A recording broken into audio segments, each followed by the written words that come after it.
Hello, ladies and gentlemen. Welcome back to Power Vacuum. I'm your host, Belmont. And in a stunning turn of events, Dragon Age the Veilguard will be free. We've got this story from Games Radar. I couldn't believe this when I saw it. I read this headline like 4 times, but let's check out the article. I haven't actually read the article yet. Weeks after EA said Dragon Age The Veilguard did not resonate with a broad enough audience, BioWare's RPG is coming to PlayStation Plus as a free monthly game. PS Plus subscribers will be able to claim and download The Veilguard at no extra cost in March. When you purchase through links or on site, we may earn. Oh, that's a disclaimer. It's not even been 4 full months since Dragon Age Veilguard released. Really, it's been less than 4 months? That's rough. But the RPG is already heading to PlayStation Plus as one of the 3 monthly games that subscribers will be able to claim and keep next month. Announced in a post on the PlayStation blog today, Dragon Age The Veilguard will be available to claim from March 4th for PS Plus subscribers no matter what tier they're paying for. Ooh, it's not even like whatever gold tier or top tier. Any tier, even base level subscription gets you this game. That's a sign of a failed game. 4 months later, multi-million dollar game cost, I don't know, tens and tens of millions of dollars to make, and they're giving it out for free on PlayStation. Xbox, PlayStation's throwing the gauntlet down. Where you at? But after claiming it, you'll be able to download it and play the RPG at any time as long as you're still subscribed. It's not like the library of games available to PS Plus Extra members where titles occasionally disappear from whence they came. So there's still no guarantee of that. If PlayStation wants to pull a game, they're pulling a game. It doesn't matter if you've downloaded it. Unless you have downloaded it to a console that you perpetually keep disconnected from the network, in which case I don't think you can play the games if you're not connected to the network, unless you found some loophole, which I'm sure someone has, but it I think it was PT, the playable teaser for Silent Hills, that never the game that never came because Konami and Kojima had a major falling out. People had that game downloaded to their PS3s and years later connected to the network and it wiped the game. They have like an auto routine waiting for anybody with that game. If it recognizes that game tag, it corrupts the file or erases it. If PlayStation wants to get rid of a game, they're getting rid of a game. So that guarantee, that's still not a guarantee at all. Where was I? Yeah, earlier this month in an earnings call, EA CEO Andrew Wilson stated that despite the Veilguard's high quality launch and being well reviewed by critics and those who played, yeah, okay, paying critics to review your game doesn't mean dog shit in this industry. Critics have lost all viability because critics, the ones that are actually reviewing games, are all part of game journalism, and game journalism, for the most part, has gone to hell. They don't have what is it, journalistic standards of integrity. They don't tell the truth. They will. They're pay to play. They've already been caught like giving games good reviews and giving even movies good reviews. I think it was Disney was paying people $20 to give positive reviews for their TV shows. 20 bucks. That's how much these journalists' integrity is worth. So, yeah, no one trusts critics anymore. If you're a critic and people trust you, it's because you're an honest critic that's not getting paid. It's most likely a YouTuber or somebody on Reddit or even fucking 4chan probably has more reliable critics at this point. But the RPG ultimately did not resonate with a broad enough audience in this highly competitive market. No, there was no competition. What competition? What dropped alongside Veilguard that required people to draw their attention away from Veilguard? What major, long lasting IP or long lasting RPG also released around the time of Veilguard that would have sapped buyers? Nothing. People were too busy playing these weird, like, second party, or not even second party, but these Chinese market studios nobody's ever heard of. Like, who developed Wukong? I don't know. I can't remember. I used to know. I've read articles about it, but I don't remember their name because they're not a major developer. Yet that's what people were playing. They were playing what is effectively single A games over triple A games because you put a bunch of identity politics in your shit. People don't want modern day politics in their fantasy video games. They want fantasy. They want unreality, if anything. In the same call, EA's chief financial officer, Stuart Canfield, stated that the game underperformed. Yeah, they lost millions.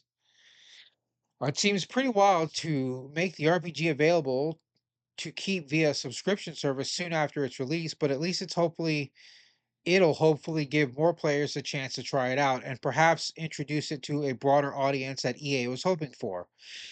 So what's mostly likely going to happen is there will be people who download it and never play it. There will be people who download it because it's free now and they want to try it, and there will be people that don't download it.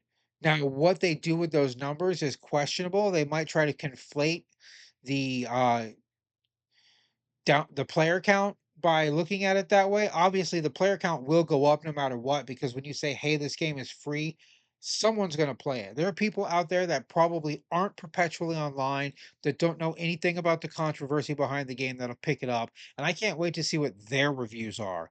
These people that get it for free that know nothing about the game, that are going to be like, "What is this? What is this shit?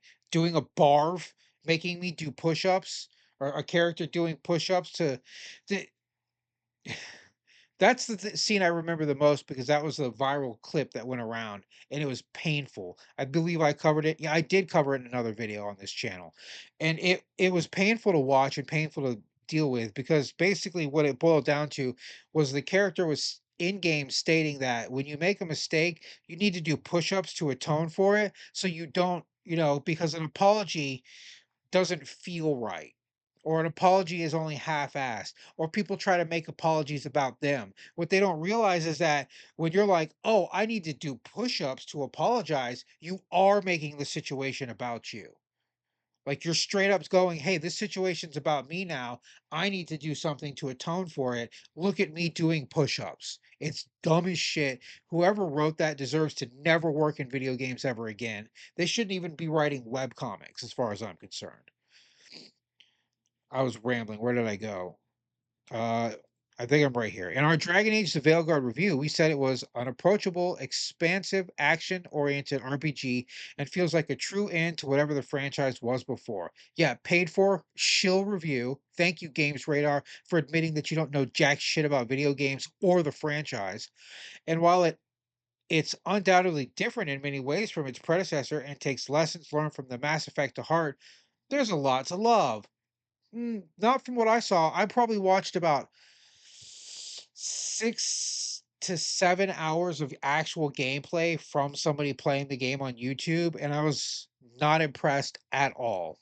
At all. It didn't look like a Dragon Age, didn't feel like a Dragon Age, and it certainly didn't have that high fantasy escapism that you get from Dragon Age. I have played every Dragon Age beforehand. The first 3 games, first one of the best games ever made. Second one, it's okay. It's not bad. It was very limited in its scope, but they were doing something that hadn't been done in RPGs yet, really, at the time, where your main character was highly vocal.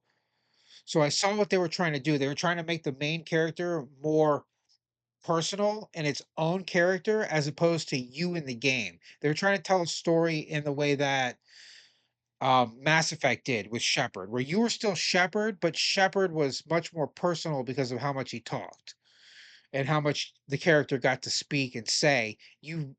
There was more interact. It was more personal for the character, more personal for the player watching it. They were trying to bring that to Dragon Age because Dragon Age didn't have that. You were the classic stoic, silent RPG hero in the original game. Um, where was I? Also on March 4th, PS Plus subscribers will be able to claim Teenage Mutant Ninja Turtles the Cowabunga collection. Oh, now we're talking.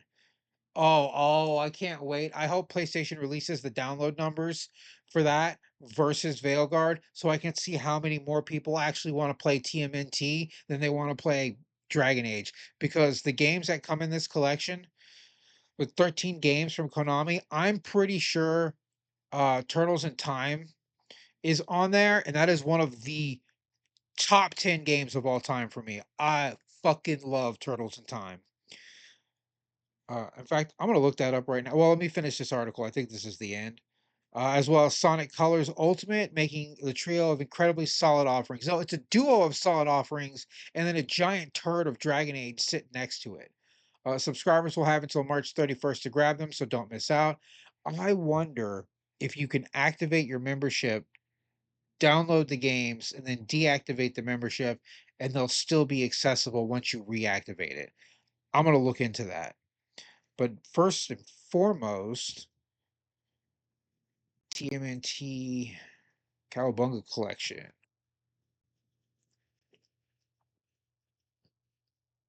And we'll go to Wiki. The original, the arcade game. Oh, that's nice. That's super awesome. 2 arcade, Follow the Foot Clan, Turtles in Time. That's it. It's the best collection out there. It's the second best collection out there.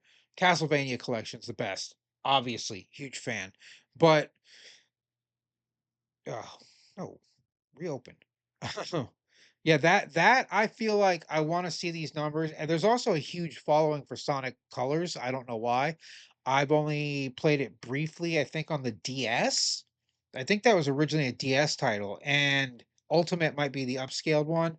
It was okay. It was a cool little like Sonic RPG.